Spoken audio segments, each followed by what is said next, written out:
Բարև շարունակում ենք բարը կոնֆլիկտում հաղորդաշարը ինչպես մենք պայմանավորվել ենք ամեն անգամ ես ինչ-որ կարևորագույն փաստեր, որոնց մենք անդրադարձել ենք, ձեզ պետք է հիշեցնեմ եւ այս պահին ես ուզում եմ ձեզ հիշեցնել այն մասին, որ մենք արձանագրել ենք որպես փաստ, որ 1918 եւ 20 թվականներին Լեռնային Ղարաբաղի ազգաբնակչության լիազոր ներկայացուցիչների համագումարները Լեռնային Ղարաբաղը հռչակել են Հայաստանի առաջին հանրապետության անկապտելի մաս միայն եւ միայն իրենց պատկանող տարածքներում ես ուզում եմ ասել, որ այդ ժամանակ ոչ ռուսական կայսրությունը կար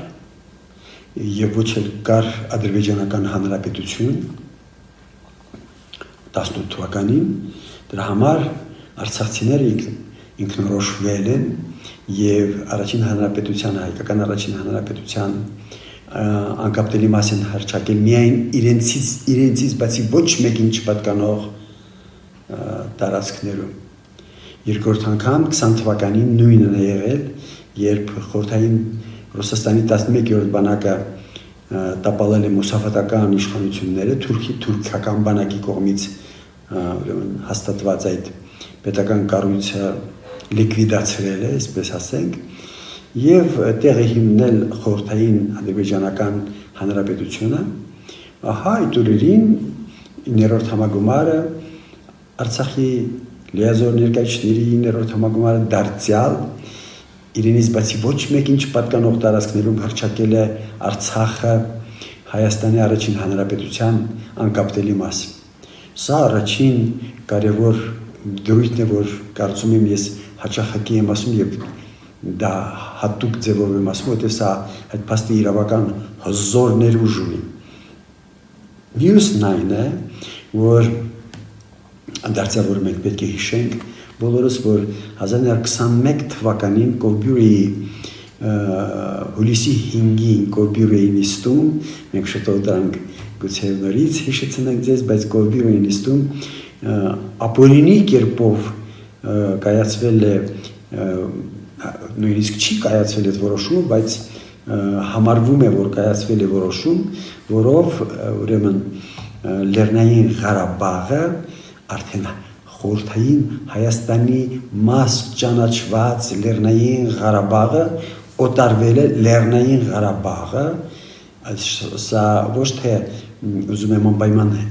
շեշտած լինել, ոչ թե Լեռնային Ղարաբաղի մի մաս, այլ ողջ Լեռնային Ղարաբաղը օտարվել է խորհրդային Հայաստանից, որի մաս էր արդեն Լեռնային Ղարաբաղը ճանաչված եւ բռնությամբ մտցվել է խորհրդային Ադրբեջանի սահմանները։ Դա արել է բոլշևիկյան ղեկավարությունը, բոլշևիզմը հաջորդ կարևոր միտքը, որ ես ուզում եմ ձեզ հիշեցնել, դա արել է բոլշևիկյան Լենինյան փաղանգը,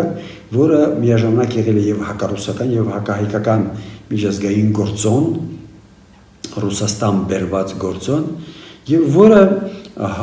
հակահայկական այդպիսի որոշում է ընդունել, բայց նույնիսկ այդ պայմաններում այդպիսի ապօրինի որոշմամբ որոշվել է ողջ Լեռնային Ղարաբաղին տալ լայն մարզային ինքնավարություն Ադրբեջանի սահմաններում այն դեպքում, երբ 2 տարի հետո 23 թվականին Բաքուն Լեռնային Ղարաբաղը հռչակել է Լեռնային Ղարաբաղի ինքնավար մարզը հռչակել է Լեռնային Ղարաբաղի մի մասի վրա ընդամենը մի մասի վրա։ Եվ այստեղից է մեր գլխավոր եզրակացություններից մեկը, որ այն տարածքները, որոնք այսօր գտնվում են Լեռնային Ղարաբաղի հանրապետության, Արցախի հանրապետության սահմաններում, դրանք այն տարածքներ են, որոնք պետք է լինեին մարզի սահմաններում։ Մենք ուրիշի տարածք չենք գրավել, մենք Լեռնային Ղարաբաղի շուրջ տարածքներ չեն գրավել, որովհետև Լեռնային Ղարաբաղի հանրապետությունը այսօր էլ գտնվում է Արցախի, աշխարհագրական Լեռնային Ղարաբաղի մի մասի վրա։ Հիմա, բայց այսքանը հիշեցնելուց հետո մենք ուրիշ հետո հաջորդ մեր հանդիպումներում նորից կհիշեցնենք ուրիշ կարևոր մտքեր, բայց մենք արդեն դարձրել ենք ավանդույթ, որ անցած ուրեմն դասախոսությունների անցած մեր զրույցների գլխավոր թեմաները, գլխավոր հարցերը կրկնենք, ահա դրանից հետո ես այսօր անդրադառնալու եմ փախստականության հարցին։ Ինչու հանկարծ փախստականության թեման։ Բանն այն է, որ այս ամսվա 20-ին, ամսի 20-ին նշվում է փախստականության միջազգային օրը։ Նշվում է փախստականության միջազգային օրը։ Ես պետք է ասեմ, որ փախստականության հարցը, փախստական հասկացությունը Ադրբեջանա-Ղարաբաղյան հակամարտության առանցքային, հաճախ ասում եմ բանալի հասկացություններից մեկն է։ Շատ կարևոր թեմա է դա, մի թեմա, որում մենք շատ սխալներ ենք թույլ տվել, պետք է ասեմ, եւ որը ժամանակին մեզ վնասներ է պատճառել, դրանց հետևանքները մենք զգում ենք նույնիսկ հիմա։ Ինչի մասին է խոսքը։ Խոսքն այն մասին է, որ այն հասկացությունը, փախստականներ հասկացությունը, որ օգտագործում ենք մենք 90-ական թվականներին, բնավ չէր համապատասխանում միջազգային իրավունքում սահմանված փախստականի հասկացությանը։ Այսինքն այն, որ մենք ասում էինք ադրբեջանցի փախստականներ, բարձում է, որ սխալ է եղել, բայց մենք ոչ միայն ասել ենք ադրբեջանցի փախստականներ, նույնիսկ այսի բան ենք ասել, որ փախստականների ուրեմն հոսքերը մեկը մյուսին ընդհանրаж գնացող հոսքերը, իբրև թե Ադրբեջանից հայերի փախստականների հոսք կա, իսկ Հայաստանի սովետական Հայաստանից, այսինքն ադրբեջանցի փախստականների հոսք встречные потоки беженцев, ահա այդպիսի հասկացություն է շրջանառության մեջ դրվել այն տարիներին, մենք էլ չենք ճշտել դա։ Իդեպ ես պետք է ասեմ, որ ինձ չասեմ թե բախտ է վիճակվել, բայց հնարավորություն եմ ես ունեցել երկու հարթակներում, դրանցից ամենից կարևորը իհարկե Դարտմունդյան խորհրդաժողովն է, որտեղ ես ներկայանում էի որպես Արցախի փորձագետ եւ ուրեմն այդտեղ փորձել եմ եւ հաջողվել է ինձ ճշտել այդ հասկացությունը, ճշտել այն ապացուցել, որ ադրբեջանցի փախստական այս հակամարտության համատեքստում չկա։ Ադրբեջանցի փախստական չկա։ Ադրբեջանցի փախստական չկա խորհրդային Հայաստանից։ Ինչու՞։ Որովհետև շուրջ 160,000 ադրբեջանցիներից, հայաստանաբնակ ադրբեջանցիներից 140,000-ը փոխանակել են բնակարանները Բաքվի, Գանձակի, Նուխու, Շաքիի, այսինքն եւ գյուղական վայրերի ուրեմն հայության հետ բնակարանները փոխանակել են իրենց համար լրիվ շահավետ պայմաններում։ Պատկերացրեք Արարատյան դաշտի մի հողակում ապրող ադրբեջանցին Բաքվի կենտրոնում 3-4 սենյականոց բնակարանի հետ, հայի բնակարանների հետ իրագործել է փոխանակություն իր համար շահավետ պայմաններով։ Ընդ որում հաճախ կոնֆլիկտներ են առաջացել, ինչու, որովհետև այդ ադրբեջանցին իր այդ բնակարան կոչվածը, որ անսարքի մի բան է եղել, փոխանակել է մի քանի տեղ հայերի հետ, մի քանի բնակարանի հետ եւ հետո դա դարձել է դատական գործերի քննման առարկա։ Այնուամենայնիվ Հայաստանից փախստականներ չեն եղել, որովհետև այդ բնակարան փոխանակությունը ոչ միայն տարել է հիմնական զանգված, այլև Սպիտակի երկրաշարժից հետո հայաստանաբնակ ադրբեջանցիների 90 քանի տոկոսը ստացել են փոխհատուցում եւ իրենց ուրեմն այնպես ինչպես իրենք են հարմար գտել, օգտագործել են այդ միջոցները Հայաստանից դուրս, որովհետև այդ ժամանակ երկրաշարժից հետո երկրաշարժի գոտուց ոչ միայն իրենք էին դուրս գալիս, իրենք էին դուրս եկել, հիմա ես դա կասեմ, այլև հայերն էին թողնում ու դուրս գալիս, որովհետև տները ամբողջովին ջարդված են, բայց այդ տների համար ադրբեջանցիները ստացել են փոխհատուցում։ Հիմա ինչն է հետաքրքիր այս կապակցությամբ։ Բանն այն է, որ երկրաշարժի նախօրյակին Բաքվից հենց հեռուստատեսությամբ ու ռադիոյով անընդհատ կոչեր են հնչեցվել դիմել են հայաստանաբնակ ադրբեջանցիներին դուրս գալ Հայաստանից եւ նույնիսկ ասել են հետո ուշ ալինելու այսպիսի կոչերը հետո առիթ են տվել մենք հիմա դժվար է ասել թե դա հիմքը որն է եղել այսինքն իրական հիմքը բայց առիթ է դարձել ասելու համար որ ադրբեջանցիները դուրս են եկել հենց երկրաշարժի նախօրյակին որովհետև պետք է լիներ երկրաշարժ որովհետև այդ երկրաշարժը իբրև բնական երկրաշարժ չի եղել այսօր ես դժվարանում եմ այդ մասին վերջնական եզրակացություններ ասել բայց եղել է մի հոդված ռուսական դրուտ թերթում որը կոչվել էր վերնագրված էր 10 բալով պաշկալե պոլիտբյուրո 10 բալանոց երկրաշարժի մասին է խոսքը եւ այդ հոդվածում KGB-ի ուրեմն նախկին KGB-ի խորհրդային միության ուրեմն այդ ամենահզոր կառույցներից մեկի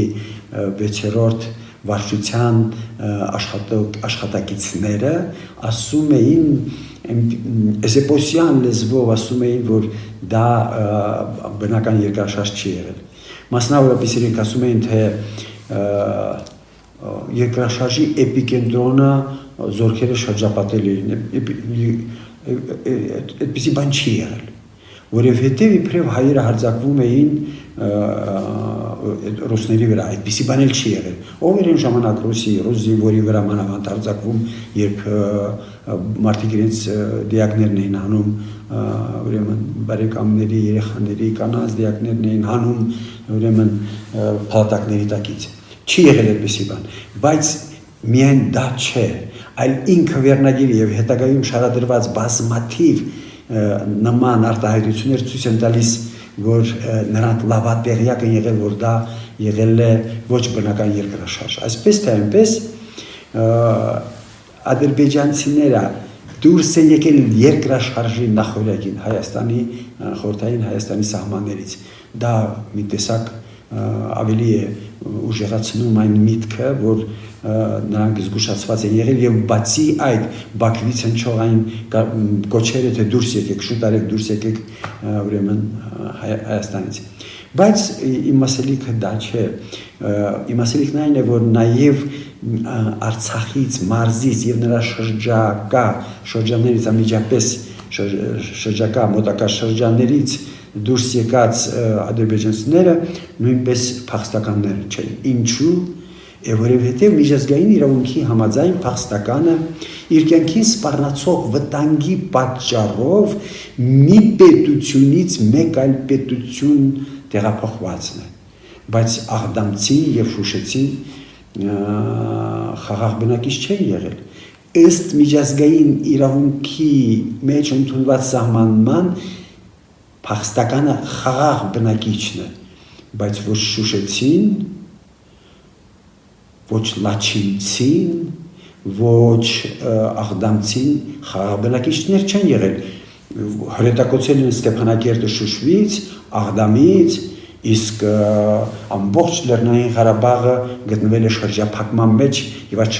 շրջափակմանը մասնակցել են բոլոր հարակից շրջանների բոլոր այսպես կոչված խաղաղ բնակիչները նրանք նույնպես խաղաղ բնակիչներ չեն եղել ուրեմն բայց այստեղ